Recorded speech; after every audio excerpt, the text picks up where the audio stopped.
Doppler 12 Futurecast. And fortunately for those of us that are getting a little bit tired of the snow, this weekend snow event does not look that impressive. We'll talk about that coming up in just a second. First, let's talk about temperatures this weekend, which I'll be tracking along with several other things. And it does look like the cold sticks around. We're talking about, patchy black ice at night. Doesn't look like anything widespread, but just be mindful during this evening's commute that some of that stubborn black ice could still be there. Chilly sunshine off and on throughout the weekend as temperatures hovering right around 30 today. In terms of weekend snow, if it happened at all, it would be Sunday night to Monday morning. Right now, it looks like little to no accumulation, of course. We still have a couple days to go, so don't let this be the last forecast that you see in case something more significant develops. Right now, it does look like this will be a rather minor event. How about that next storm in line? There has to be another one, right? We're talking about Thursday with a possible messy mix of precipitation, snow, then over to rain.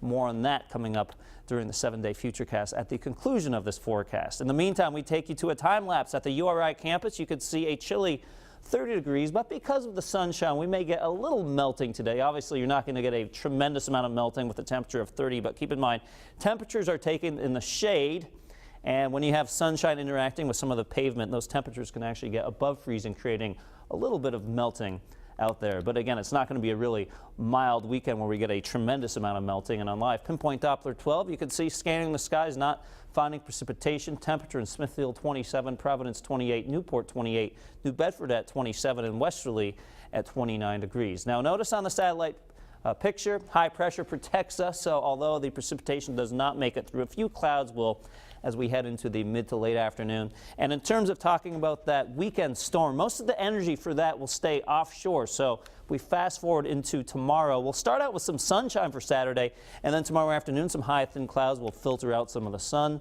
And on Sunday, notice 11 o'clock in the morning, no snow either. If we do get the snow, it would be late Sunday into Monday morning. At this point, we're talking little to no accumulation. Of course, we'll let you know if there are any updates to that, but we could use the break as we head into the weekend. 31 Charlestown, that's your high today. 30 Hope Valley, 31 Wickford. It will feel a little cooler because of those winds coming out of the west between about 5 to 12 miles an hour. For northern Rhode Island temperatures, upper 20s to around 30, 27 Woonsocket, Cumberland at 30, 31 in Johnston, and 28 degrees in Scituate. And for eastern Massachusetts, temperatures will be around 30, 30 for Taunton, 32 New Bedford, 31 in Fall River, and 31 in Middletown with a wind out of the west.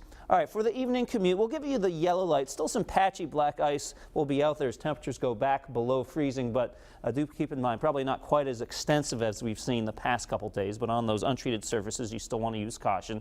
And here's that weekend Futurecast. Again, this at this point does not look very significant. That Sunday night into Monday morning light snow event.